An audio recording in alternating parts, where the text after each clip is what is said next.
BBC বাংলার সান্ধ্য অধিবেশন প্রবাহতে আপনাদের স্বাগত। আজ আপনাদের সাথে লন্ডন স্টুডিও থেকে আছি মানসী বড়ুয়া।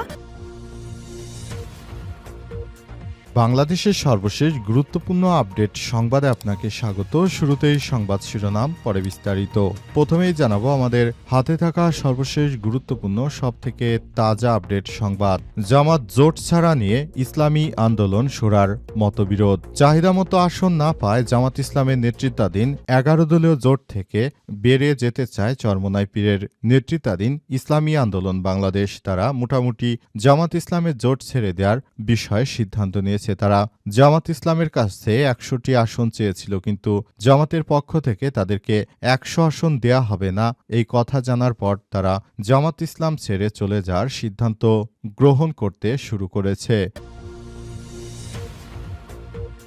এরপর জানাবো ফার্মগেট এবং এলিভেটেড এক্সপ্রেসওয়ে অবরোধ শিক্ষার্থীদের। সাকিবুল হত্যার বিচার এবং আসামিদের দ্রুত গ্রেপ্তারের দাবিতে শিক্ষার্থীরা রাজধানীর ব্যস্ততম ফার্মগেট মোড় অবরোধ করেছে। এর আগে তারা এলিভেটেড এক্সপ্রেসওয়ে অবরোধ করেছিল, ফলে গুরুত্বপূর্ণ এই দুই সড়কে যান চলাচল বন্ধ হয়ে গেছে। এদিকে বিদেশে পালিয়ে থাকাদের হুমকির কোনো ভ্যালু নেই বললেন স্বরাষ্ট্র উপদেষ্টা। শেখ হাসিনা এবং তার নেতৃত্বাধীন নেতাকর্মীরা বিদেশে পালিয়ে গেছে। তারা বিদেশে পালিয়ে থেকে সরকারের বিরুদ্ধে নানা রকম হুমকি ধামকি দিচ্ছে বলে মন্তব্য করেছেন স্বরাষ্ট্র উপদেষ্টা লেফটেন্যান্ট জেনারেল জাহাঙ্গীর আলম চৌধুরী। তিনি বলেন, যারা দেশ ছেড়ে বিদেশে পালিয়ে গেছে তাদের এই ধরনের হুমকি ধামকিতে আমরা কখনোই ভয় পাই না। তারা যদি মনে করে তাহলে দেশে এসে আদালত ফেস করুক। যেমন শেখ হাসিনা স্বৈরাচারের ফাঁসির আদেশ দেওয়া হয়েছে, এখন পারলে দেশে এসে তিনি যেন আইনের সম্মুখীন হয়। এবারে জানাবো প্রীতিভোজে দাঁড়িপাল্লায় ভোট চাওয়া নিয়ে ভিডিও ভাইরাল জামাত প্রার্থী শাহজাহান চৌধুরীকে শোকজ। চট্টগ্রাম 15 সাতকানিয়া লোহাগাড়া আসনে জামাতে ইসলামীর মনোনীত প্রার্থী শাহজাহান চৌধুরীকে কারণ দর্শানোর নোটিশ শোকজ দেয়া হয়েছে। এই শোকজ দেওয়ার ফলে তিনি নতুন করে আবারও বিতর্কের জন্ম দিলেন। এবং সর্বশেষ জানাবো গোপন নথি ফাঁস, গাজার গণহত্যার পুরো সময় ইসরায়েলকে অস্ত্র এবং অর্থ গোয়েন্দা দিয়ে সহায়তা করেছে আরব আমিরাত। এবার নতুন করে বড় ধরনের একটি সংবাদ ফাঁস করেছে রিউমার স্ক্যানার এবং বিশ্বের বিভিন্ন গণমাধ্যম। তারা জানিয়েছে গাজায় গণহত্যার পেছনে মদতদাতা দেশ সংযুক্ত আরব আমিরাত বা দুবাই। তারা পুরোপুরি গাজায় গণহত্যা চালানোর ক্ষেত্রে দখলদার বাহিনীকে সর্বোচ্চ সহযোগিতা করেছে, অস্ত্র দিয়েছে, গোয়েন্দা দিয়ে সর্বোচ্চ সহযোগিতা করেছে, কারণ সেখানে ইরানের আধিপত্যবাদ শেষ করার জন্য তারা চেষ্টা করেছে বলে অভিযোগ পাওয়া গেছে। প্রিয় দর্শক, এতক্ষণ শুনছিলেন সংবাদ শিরোনাম, এবারে বিস্তারিত। তবে তার আগে বন্ধুরা অনুরোধ থাকবে এই সংবাদটিতে একটি লাইক দিন।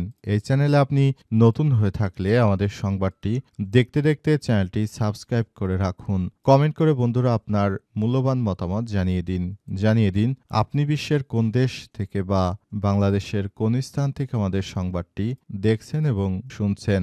আর বন্ধুরা, সংবাদটি আপনার সোশ্যাল মিডিয়া ফেসবুকে শেয়ার করে বন্ধুদেরও দেখার সুযোগ করে দিন। গাজা যুদ্ধে আপনি যদি নিরীহ ফিলিস্তিনিদের ভালোবেসে থাকেন, কমেন্টে ইয়েস লিখে পুরো বিশ্বকে জানিয়ে দিন। এবারে বিস্তারিত।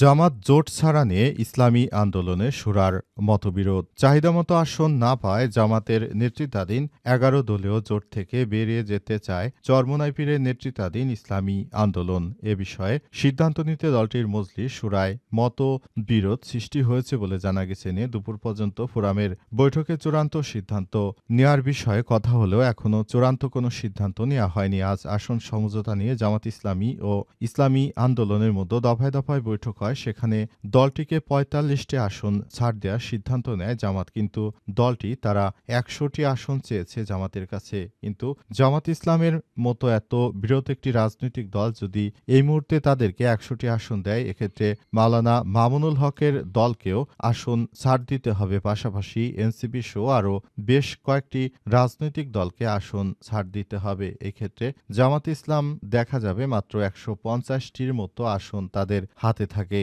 এই ক্ষেত্রে জামাত ইসলাম কিন্তু এককভাবে এই নির্বাচনে কোনোভাবেই জেতার সম্ভাবনা তৈরি হবে না। সুতরাং এখন থেকেই জামাত ইসলামকে এসব বিষয় নিয়ে ভাবতে হবে এবং তারা যদি এখন থেকে এসব বিষয় যদি তারা সিদ্ধান্ত না নিতে পারে তাহলে আগামী জাতীয় সংসদ নির্বাচনে জামাত ইসলামের জন্য অনেক বড় ধরনের সমস্যা আসতে চলেছে। সুতরাং বাংলাদেশ জামাত ইসলামকে এখন থেকে এসব বিষয় নিয়ে আরো গুরুত্ব সহকারে ভাবতে হবে এবং চরমোনাই পীর কিংবা মামুনুল হক যে কোনো দলই তাদের সঙ্গে থাকলে থাকুক, না থাকলে না থাকুক, তবু তাদের উচিত হবে শুধুমাত্র তাদের নিজেদের নেতৃত্ববৃন্দদেরকে দাঁড়ানোর সুযোগ করে দেয়া। কারণ বাংলাদেশ জামাত ইসলামের দাঁড়িপাল্লা মার্কা এবারের সবাই ভোট দেবে এমন একটা গণজোয়ার দেশে সৃষ্টি হয়েছে। সুতরাং এসব বিষয়গুলো থেকে এই মুহূর্তে তাদের আরো ভাবা উচিত এসব বিষয় নিয়ে। কিন্তু এখন পর্যন্ত আসলে এমন কোনো তথ্যই সামনে আসছে না যে বাংলাদেশ জামাত ইসলাম আদতে এবারের জাতীয় সংসদ নির্বাচনে তারা কি করতে চলেছে এসব বিষয় নিয়ে এখন পর্যন্ত কোনো তথ্য সেভাবে জানা যায়নি। আর তাদের আজ যে দলগুলোর সঙ্গে চূড়ান্ত বসে তারপর আসন সমঝোতার যে বৈঠক করার কথা ছিল সেই বৈঠকটিও বাতিল হয়ে গেছে। কারণ এই মুহূর্তে জামাত ইসলাম এবং ইসলামী আন্দোলন এবং মামুনুল হকের দলের সঙ্গে আসন সমঝোতা হয়নি বিধায় এবারের জাতীয় সংসদ নির্বাচনে তারা অনেকটা একা হয়ে পড়েছে। আশা করা হচ্ছে তারা এবার জাতীয় সংসদ নির্বাচনে কিছুই করতে পারবে না।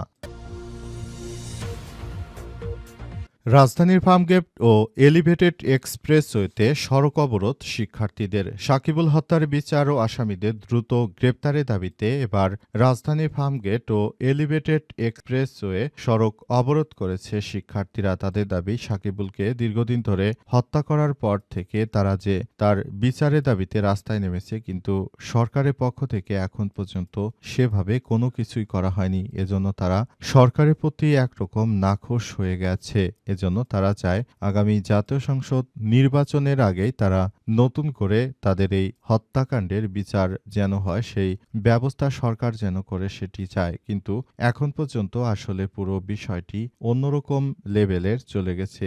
এখন পর্যন্ত এসব বিষয় নিয়ে তেমনভাবে কোনো সরকারের পক্ষ থেকে কিছু বলা হয়নি। এসব বিষয় নিয়ে শিক্ষার্থীরা একরকম চূড়ান্ত হতাশ হয়ে গেছে এবং তারা নতুন করে এসব বিষয় দেখতে চায় না। তারা মনে করে এই ধরনের কর্মকাণ্ড সরকারের করা উচিত নয়। আজ বেলা 12:15টার দিকে প্রথম এলিভেটেড এক্সপ্রেসওয়ে থেকে ফার্মগেটের খামারবাড়ি অভিমুখে অংশে তারা অবরোধ করে পরে 12টার দিকে ফার্মগেট মোড় বন্ধ করে দেয়। জানা গেছে শিক্ষার্থীদের অবরোধের ফলে দুই এলাকায় যান চলাচল সম্পূর্ণ বন্ধ হয়ে গেছে।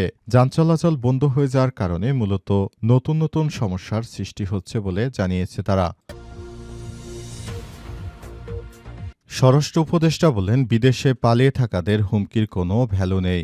বিদেশে যারা পালিয়ে আছে অর্থাৎ যারা স্বৈরাচারের দোসর তাদের হুমকি ধামকির কোনো ভ্যালু নেই বলে মন্তব্য করেছেন স্বরাষ্ট্র উপদেষ্টা লেফটেন্যান্ট জেনারেল জাহাঙ্গীর আলম চৌধুরী। আজ তিনি আইনশৃঙ্খলা সংক্রান্ত কোর কমিটির বৈঠক শেষে সাংবাদিকদের সঙ্গে আলাপকালে এমন কথা বলেছেন। তিনি বলেন, যারা বিদেশে পালিয়ে গেছে তারা সেই আরও 2 বছর ধরে আমাদেরকে নানাভাবে হুমকি ধামকি দিয়ে যাচ্ছে। তাদের যদি সাহস থাকে তাহলে তারা যেন বাংলাদেশে ফেরত এসে এই আদালত ফেস করে, কারণ তারা যে অপরাধ করেছে সেই অপরাধের বিচার করা হচ্ছে।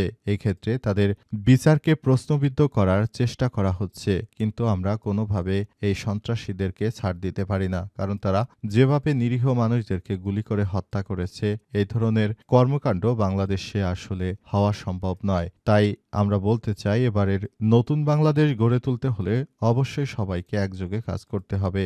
নতুন বাংলাদেশ গড়ে তোলার যে স্বপ্ন আমরা দেখছি সেই স্বপ্নকে বাস্তবায়ন করতে হবে বলে জানিয়েছেন তিনি। তিনি আরো মনে করেন, নতুন বাংলাদেশ গড়ে তোলার ব্যাপারটি নিয়ে আমরা সবাই একমত হয়েছি এবং আমরা মনে করি এই বাংলাদেশটি আমাদের। সুতরাং এই বাংলাদেশের প্রতিটি জায়গায় নিরাপত্তা বিধান করা আমাদের একান্ত দায়িত্ব। আমরা মনে করি সেই জায়গা থেকে আমরা আমাদের এই কার্যক্রমকে চালিয়ে যাব ইনশাআল্লাহ। এ সময় তিনি আরো জানান, নতুন বাংলাদেশ গড়ে তুলতে গিয়ে আমরা অনেক সময় নানাভাবে সমস্যার সম্মুখীন হয়েছি, কিন্তু কখনো আমরা নিজের দেশ ছেড়ে পালিয়ে যাইনি। যারা দেশ ছেড়ে পালিয়ে যায় তারা এদেশের শত্রু। এরা দেশের বাইরে থেকে দেশের বিরুদ্ধে যে উস্কানিমূলক ও ষড়যন্ত্র কর্মকাণ্ড করছে এসব বিষয় আমরা কোনোভাবেই মেনে নিতে পারি না বলে জানান স্বরাষ্ট্র উপদেষ্টা লেফটেন্যান্ট জেনারেল জাহাঙ্গীর আলম চৌধুরী। সেজন্য তিনি সবাইকে সবাইকে নিয়ে আরও দায়িত্বশীল ভূমিকা পালন করার জন্য বলেছেন এবং তিনি চান দেশটা যেন সুন্দরভাবে চলে সেজন্য সবাইকে যার যার জায়গা থেকে আরও বেশি সক্রিয় ভূমিকা পালন করতে হবে।